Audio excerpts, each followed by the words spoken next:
ఏంటండి గిరిజ గారు ఇది?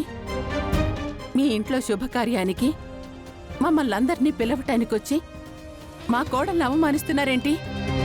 యశోద గారు, మేమేమీ అవమానించట్లేదు, ఉన్నదే చెప్పాం.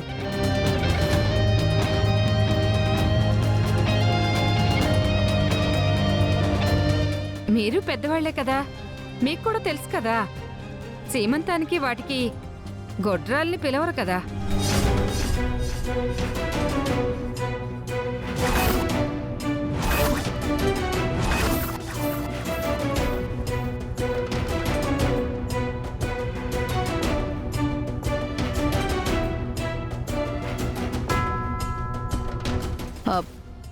మా ఇంటికొచ్చి మా గాయత్రిని గొడ్రాలంటారా మీరు? మా చెల్లెలికి పెళ్ళయ్యి 10 ఏళ్ళో 25 ఏళ్ళో అవ్వలేదు. మీరందరూ తనని గొడ్రాలు అనడానికి. తనకి పెళ్ళయ్యి 3-4 సంవత్సరాలు అయింది అంతే.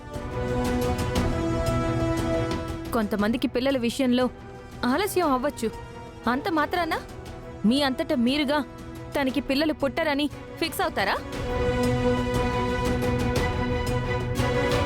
అసలు మీకు ఇలాంటి ఉద్దేశమే ఉంటే మా ఇంటికే రాకూడదు. మా ఇంటికి వచ్చారు, పిలిస్తే అందరినీ పిలవాలి, లేకపోతే అసలు పిలవకుండా మీ ఇంట్లో సీమంతం మీరే చేసుకోవాలి. అంతేకాని ఇలా మా ఇంటికొచ్చి మా చెల్లెల్ని అవమానిస్తుంటే నేనైతే అస్సలు ఊరుకోను. మర్యాదగా ఇక్కడి నుంచి వెళ్ళిపోండి.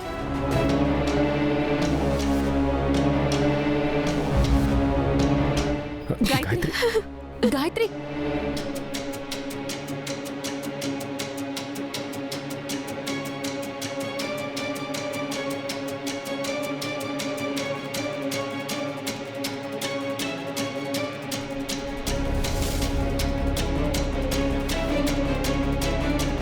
రెండేళ్ల క్రితం గాయత్రి ప్రెగ్నెంట్ అయింది, కానీ తన గర్భం నిలవలేదు. అప్పటినుంచి నేను వాళ్ళకి చెప్తూనే ఉన్నాను, పిల్లల కోసం ప్లాన్ చేసుకోండి అని. ఏంటో అంతా బాగుండి అన్యోన్యంగా ఉండే వాళ్ళకి ఇప్పటి వరకు పిల్లలు కలగకపోవటం ఏంటో.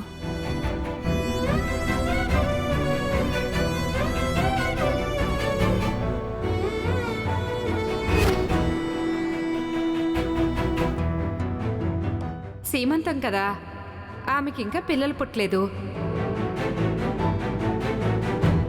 అలాంటి వాళ్ళని సీమంతానికి పిలవకూడదని ఆమెను పిలవలేదు. సీమంతానికి వాటికి గొడ్రాల్ని పిలవరు కదా.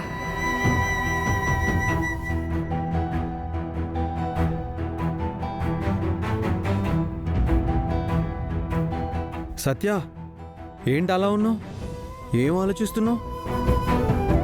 గాయత్రిని చూస్తుంటే జాలేస్తుంది కృష్ణ. అవును, నాకు కూడా.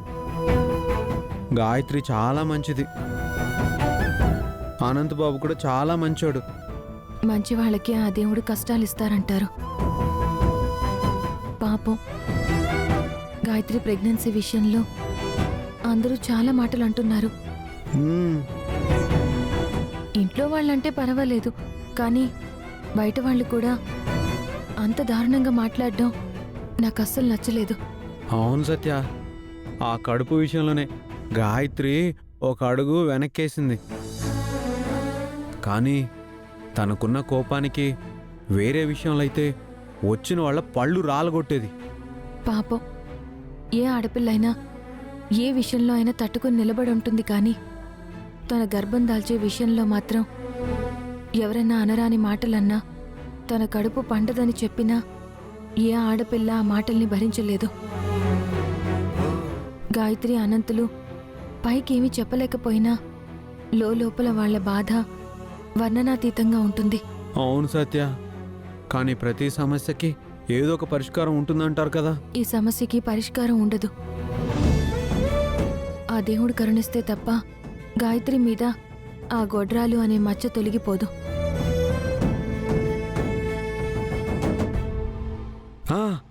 సత్య, నాకు ఒక ఐడియా వచ్చింది. ఏంటా ఐడియా? నేను గుళ్ళో వాచ్మెన్గా చేస్తున్నప్పుడు గాయత్రి లాంటి వాళ్ళే వచ్చి ఏదో దోషాలున్నాయి, ఏదో పరిహారాలు చేయాలని మన ఊరి గుడి పంతులు గారి దగ్గరకు వచ్చి పంతులు గారికి వాళ్ళ సమస్యలు చెప్పుకొని ఆ సమస్యలు తీరడానికి ఏ పూజలు చేస్తే మంచిదో అని అడిగేవారు. అలాగే నువ్వు కూడా మన ఊరి పంతులు గారికి ఫోన్ చేసి గాయత్రి విషయం చెప్పి దోష నివారణకి ఏదైనా సలహా అడిగితే ఆ పూజ గాయత్రి చేత చేయించచ్చు కదా. ఒరే కృష్ణ, నీ బుర్ర చాలా బాగా పనిచేస్తుందిరా. లేకపోతే నాకు రాని ఆలోచన నీకు భలే తట్టింది. ఏమంటుంది లహరి పాప? మా నాన్న హీరో అంటుంది.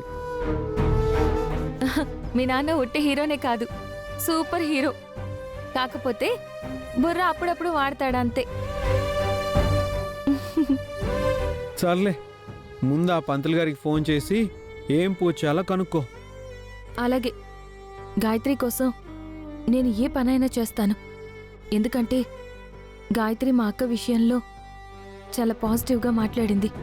అంతేకాదు, మా అక్కకి ఏ సమస్య వచ్చినా తను వెనక నిలబడతానని భరోసా ఇచ్చింది. అలాంటి గాయత్రి కోసం నేను ఏమైనా చేస్తాను. ఒక రకంగా గాయత్రిని నా చెల్లెలుగా భావిస్తాను. ఇప్పుడే ఫోన్ చేస్తాను. హ్మ్.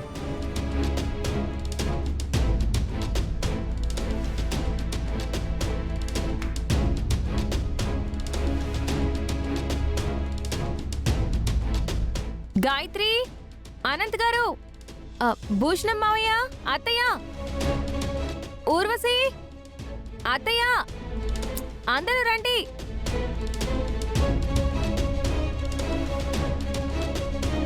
ఏంటక్క? ఏంటమ్మా త్రిపుర, ఏమైంది? ఒక్క నిమిషం అత్తయ్య, అందరినీ రానివ్వండి. అందరి ముందు నేను ఒకటి చెప్పాలి. ఏంటి త్రిపుర, అందరినీ రమ్మన్నావు ఏంటి? చెప్తానత్తయ్య.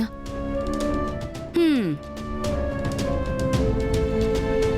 నా చెల్లెల విషయంలో తను ఎప్పటికీ గర్భవతి కాదు, గొడ్రాలు అని చాలా మంది నోటికొచ్చినట్టు మాట్లాడుతున్నారు.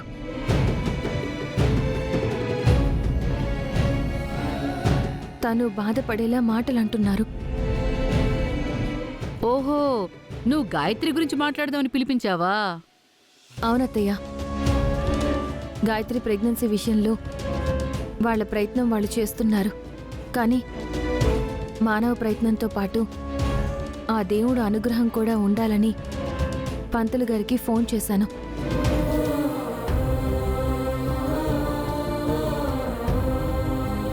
గాయత్రి అనంతుల చేత చాముండేశ్వరి దేవి పూజ చేయిస్తే ఆ పూజా ఫలితం వల్ల పిల్లలు కలగని వాళ్ళకి ఖచ్చితంగా పిల్లలు పుడతారని పంతులు గారు గట్టిగా చెప్పారు.